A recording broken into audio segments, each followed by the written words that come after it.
Alrighty, so bet you don't know that there was actually games that happened this weekend during international break, but originally there wasn't supposed to be. These are of course makeup games for either because of weather or the fact that one of these teams were involving the Leeds Cup and they weren't able to play on the very next day. But the first one, of course, was because of weather, and this game was supposed to happen last week, but it did happen this weekend, and this is definitely a game that for all those teams that are in the bubble in the Western Conference playoff race, there's definitely a lot of eyeball in terms of this game, and a lot of those teams are thanking Colorado for getting themselves a draw in this game against Dallas and hold Dallas of not being able to clinch a playoffs. And also, I'm pretty sure the league are also thanking Colorado too, because that would basically sets up of what would be just a crazy decision day that we're going to get. I mean, once all the game is gonna done, I'll talk about some of the key points we're going to look at for Decision Day 2023. But one of the key points is that when you look at the Western Conference, there is basically a free spot up for grabs for 6 teams that are battling for the playoffs heading into the final game of the season.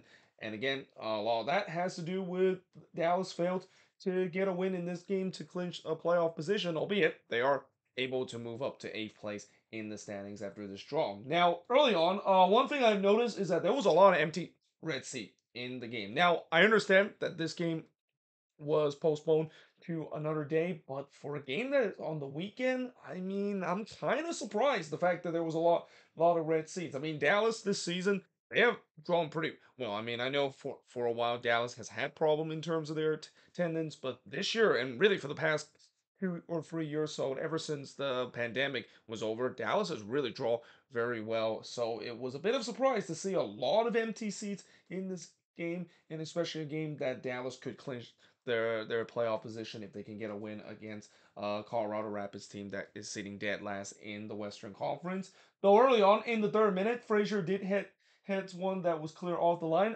Bet you don't know that Liam Frazier actually plays for FC Dallas. I mean, he's kind of almost been a forgotten man in MLS, or at least one of the many forgotten men in MLS that you didn't know that he still plays in. But he's now with FC Dallas here, and there was no doubt that Dallas was on the front foot. But the problem was final third was just not there. And again, this has been a problem for Dallas really throughout this, not just the second half of the season, but maybe throughout the season too, where they just look absolutely lackluster in front of goal, and that throughout this game against a Colorado Rapids team that has had problem in terms of conceding goals. Yeah, it didn't look like Dallas was interested in terms of taking advantage and was once again going through what they've been having problem with, and that of course is goal scoring.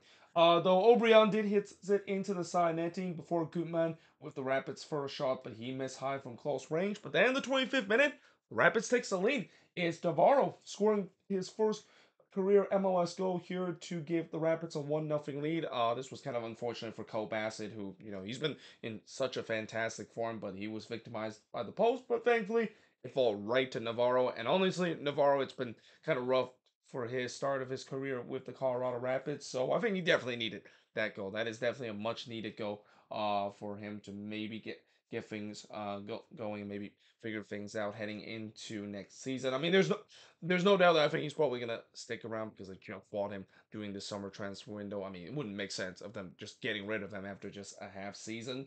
But that being said, in the 35th minute, Calvin Harris did try to get a second, and he was in goal on goal here. But Martin Paz make a big save to rob him here. Martin Paz was big in this game because as bad as this resort was for Dallas, it could have been a lot worse if Colorado would have took advantage of their chances and Martin Paz didn't have to come up with some big save. Though that being said, Dallas did tie the game up in the 37th minute, and it's Alan Velasco who was fresh off of naming the best 22 under 22 in the league. He backs that up by scoring a wonderful free kick goal to tie the game up at one apiece. Now Ariola then puts it wide from close in the first minute of stoppage time, and we do head to halftime with the score tied up at one apiece. Now in the second half, Farfan would heads it wide from the corner, and I wrote needing a win to clinch the playoffs. Dallas was definitely on the front foot and was looking for the second goal, but instead, Navarro had a chance to score his second, but he hits one right to Paz before there was just a crazy sequence here where it's first started with a Cabral shot that was saved by Paz, but Paz didn't do a good job in terms of saving this one. In fact, he spilled it right into the path of Navarro, and yeah, that's one that Navarro should should finish. I mean, that's an empty net for him to shoot. I mean, it was to be fair, kind of clear off the line, so it was unfortunate. But just as you thought, it wasn't crazy enough. The ball then fall into Guman, and he tried to hit it on the volley there. I don't think he hit it cleanly there, but it still struck the post. So yeah, that was 3 bites of the cherry for the Colorado Rapids of getting the lead back in this one. But before we even had a sense of what just happened in that previous sequence, Fiera would hit the post on the other end, and it actually bounced right to Ansu, who was robbed by Illich, though it wouldn't have mattered because Ansu was in an offside position. And all of a sudden, really, for a game that there hasn't really been too much kind of end to end action, we definitely saw it in that one. And it seems like both of these teams were now pushing for the opening goal. Illich would then tip Ariola, who had a looping being header that just onto the or tip over by Illich onto the roof of the net before pass would deny Cabral from close range, and then Velasco would blast it high from long range as he was trying to score another wonderful goal there. But in the end, it ends in a draw in this one. That's the fifth straight draw that FC Dallas has had. I mean, there's a reason why this team has not clinched the playoffs, and a team that look like even if they do make it to the playoffs, they're probably not going to last very long. There's just way too many draws that they've been getting, and it's been kind of the familiar story for this Dallas team. Just no clinical finishing and just no creativity whatsoever and go for it on the attack. And the shots in this one, 13 shots for the 14 that the Rapids had, 6 shots on goal for the 3 that Dallas had, 7 shots off target for the 4 that the Rapids had, 4 shots that was blocked for the 3 that Dallas had, and possession-wise, 68% possession compared to 32% possession that the Colorado Rapids has in this game. And I think the other big concern for Dallas in this one is that, again, this could have been a lot worse. They could have easily lost this one if Colorado didn't show their finishing too, and also Martin Paz coming up with big save, and now heading into decision day, knowing that they have to win in the game against the Galaxy. Well, depending on how resort goes, you would think that they need to win if they want to clinch playoff position. But when you look at how they've been playing lately, and especially that game is on the road against the Galaxy, yeah, I don't think you're going to really put your bet that Dallas, of course, is going to to complete the job there. And again, even if they do complete the job, I can definitely sense that a lot of Dallas fans are very frustrated with this team, and rightfully so. I mean, this team they just look absolutely lackluster going for on the attacking end, and that I do think that even if they do make it to the playoffs, whoever they face in the playoffs, and I know the Western Conference could be a little bit unpredictable this season, but I'm pretty sure there are going to be some teams that are near the top of the standings are looking to see Dallas in the first round because they know that Dallas has had problems in terms of winning, and that if they unless if Dallas can maybe win some PK shootout because in the playoffs you have to win no matter what, especially in the first round. Yeah, it feels like it's probably going to be an early exit again for this Dallas team, which is exactly not what the fans wanted. Especially they want to see progress from previous season. I mean, it's one thing to make the playoffs, but it's also another to go through, and that's been a problem for Dallas really for the past couple of years. But compared to the Colorado Rapids, again, besides that 5-1 loss that they took against the Houston Dynamo, Chris Lowe team is a team that is playing hard, and that you can definitely see a lot of these Rapids players. They're definitely playing hard to trying to fight for their job in the next season, and they were able to grind out a result and probably could have won it if they would have showed their clinical finishing. But moving on, we got Nashville versus New England, and boy, did Nashville needed this one. I mean, ever since the League Cup final loss against Miami, it's just been downhill for Nashville. And really, this game, the key for them was really what made Nashville good. Uh, Ever since they came into the league, it's that counterattack. And in this game, they just completely ripped apart this New England team on the counterattack. Though that being said, it definitely got a little bit interesting in the second half, and a little too close to comfort for a Nashville standpoint. So early on, Heel would miss wine from close in the second minute of stoppage time before Nashville looked like they took the lead, and Sam Surridge, who have not scored a goal in MLS play, and I know he has scored a couple of goals in the Leeds Cup play for Nashville, but it's hard to believe he has not scored a goal in MLS play, and a little he finally scored his first one. But the flag did not agree with him scoring his first career MLS goal as it was offside, and rightfully so too. I mean, he was in an offside position, and it's also unfortunate too because that was a great volley finish there from Sam Surridge. But We remain nil-nil in this one. In the 17th minute, Jackson would then deny Mukhtar after a lightning counterattack from Nashville. Get used to me saying that because that's what Nashville basically did throughout the game. And also Jacob Jackson making his first appearance for New England. And I do feel bad for him because I think he's basically got the Gaviron treatment from TFC goalkeeper because of the fact that his defense pretty much was non-existent throughout this game. And in the 19th minute, after the pressure that Nashville put, they finally gets the goal, and it's Dax McCarty scoring his first goal since 2020. And this actually happened when Suric basically struck the post there. But McCarty, he still had a lot to do from to trying to hit that one from long range. You do not see old man Dax McCarty usually strike one as sweetly as he did, but he did there, and he rifles that one in to give Nashville a 1-0 lead. Bo did try to answer, but he hits it right to Willis. But then in the 30th minute, it finally happened as Sam Suric finally scored his first career MLS goal from Schaffelberg to give Nashville a 2-0 lead up to this point. And he can also thank the non existent defending from New England because of that. I mean, Suric was just having a free header there. I mean, he's not going to miss from that range, even though he was kind of a little bit of snake bitten up to that point in this game. Jackson then denied Mukhtar from close in the 34th minute. Mukhtar was very unlucky not to score on this one too because it was kind of surprising to see the refs allow Mukhtar to tease up. Like you do not let a guy that even though he has had his struggle in the last couple of games, you do not let a former MVP basically decide to take pot shot from outside the range, and they're very fortunate that their goalkeeper Jackson, who again, 3 goals that he gave up, none of them really he had anything to do in that. Again, I do feel bad for him because he basically was hung out to dry of a non-existing uh, New England defense. Jackson then denied Shackelford from close range. That came on a counter attack, which again, that's been the problem for New England. They just cannot stop the transition for Nashville. It felt like it was a vintage Nashville and Gary Smith kind of performance. So it's no surprise that in the third minute of stoppage time, they would make it 3-0 as Sam Suric would score again, this time from Mukhtar. And it should be no surprise that it came off of the counterattack. I mean, the old saying, when things are going well, why change it? I mean, just keep going with your bread and butter, and eventually you're gonna score goals, and that's exactly what Nashville has as they were leading 3-0 heading into the second half. So you think that, well, this is the laughter, isn't it? Well, no, because in the 49th minute, another guy that cannot stop scoring, Chantelet. Again, this kid just came out of nowhere. I think a couple of months ago, even in the beginning of the season, you wouldn't have know who this kid is, but he has really came out of nowhere and just cannot stop scoring goals. He cannot stop scoring bangers too. I mean, it's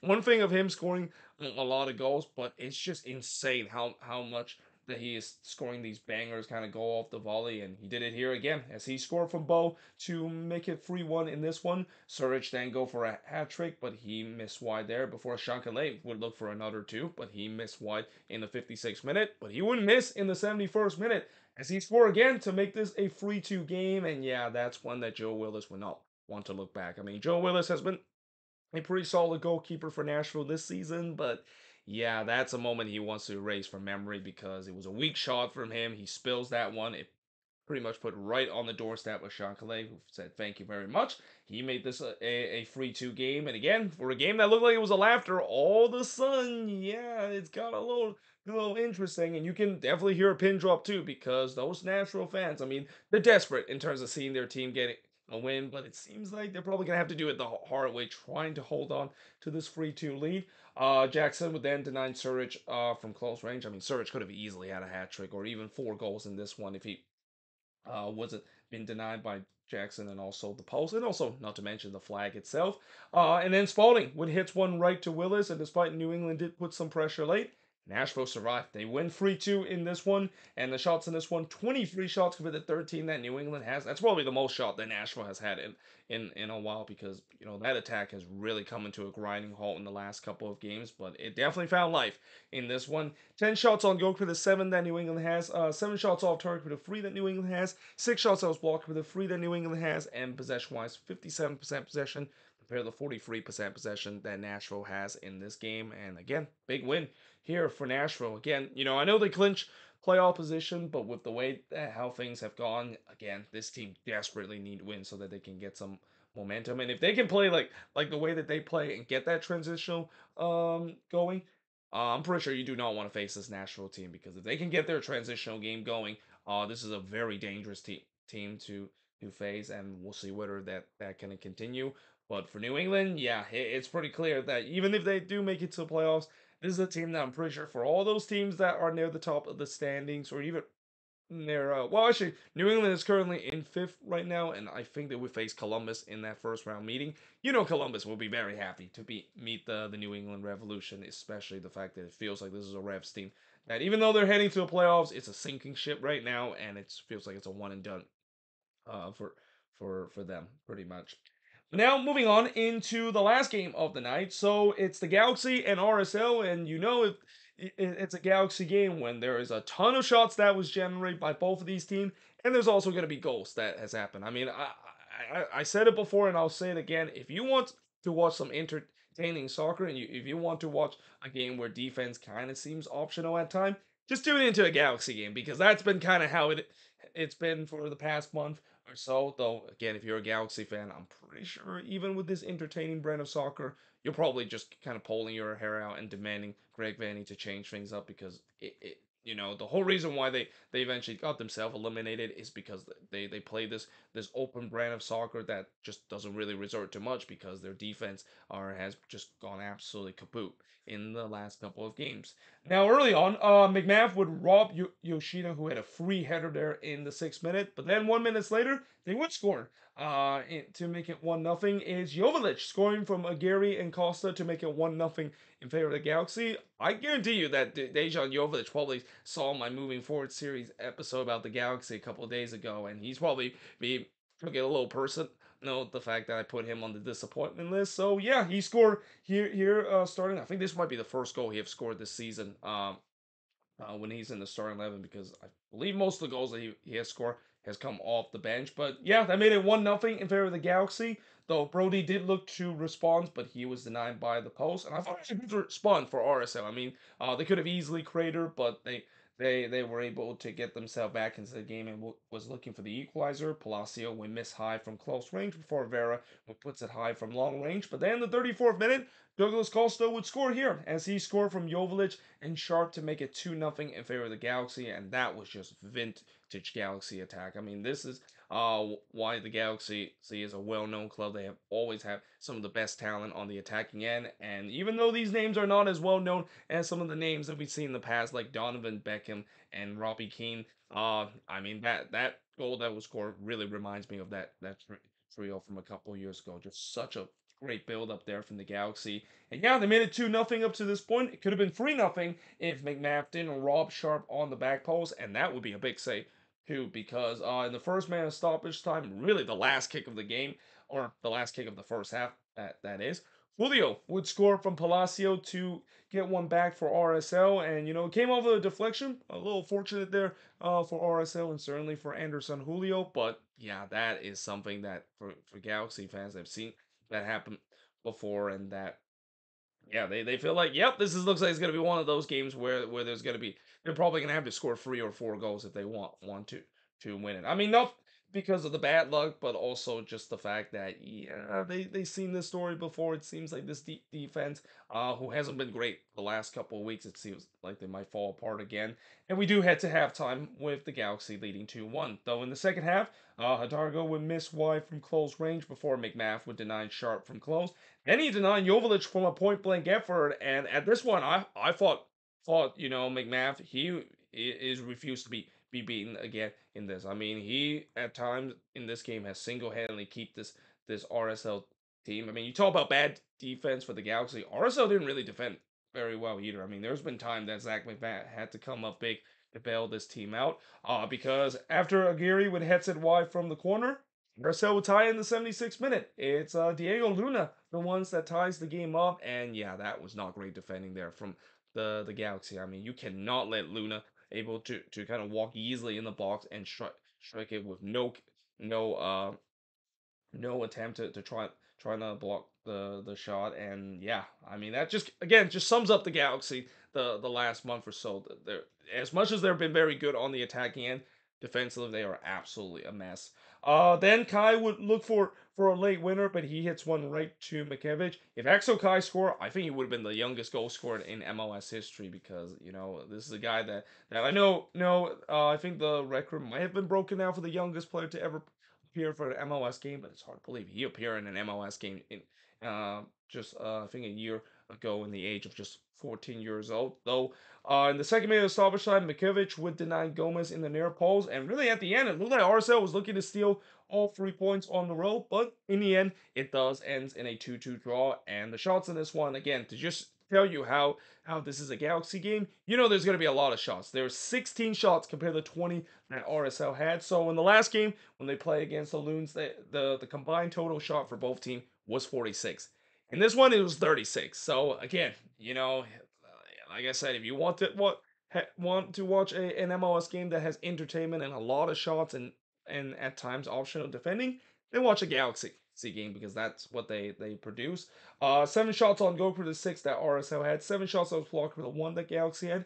8 shots that was blocked for the 7 that RSL had, and both teams had 50% possession for both of these teams. So yeah, for the Galaxy, I know their season is over, but they do have a big thing to play on decision day where they could be the one that could act as spoiler and can really help the team that is fighting for the playoff position that is not named FC Dallas in terms of damage Dallas' chances of making the playoffs. Whereas for RSL, with this draw, I think they're now up to fifth in the Western Conference. They're still well in distance in terms of trying to get into the top four spot, and that's certainly one thing that they're going to look to do so. And especially the final game for them is against the Colorado Rapids. But before it, RSL fans are excited the fact that they get to play against the worst team in the league in a Rocky Mountain Cup. Just remember, this Colorado team, they have played hard lately. I mean, besides that 5-1 loss that they suffer against Houston, this is a team that have played very hard and have not given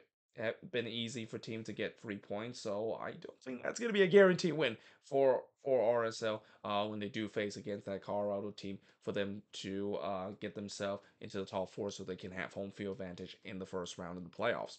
But that being said, that is pretty much it in terms of looking at these games that happened during the international break. Again, these games were delayed. This one was because of weather. This one was because of a hurricane. And this game was delayed because Nashville was in the Leeds Cup final and they couldn't play in the very next day. But we do have one more game before we head to Decision Day 2023 between Charlotte and Miami. And that could also be a big game with a lot of those teams that are around the playoff line. That's going to be keeping a close eye in terms of that because judging by how Charlotte would do in that game, yeah, that could really shake up in terms of the playoff position and the playoff battle in the Eastern Conference. But either way, let me know in the comments below what do you think of these games. And yeah, hope you guys enjoyed this video. If you do, make sure you guys like, smash the subscribe button. And yeah, I of course will see you guys next time.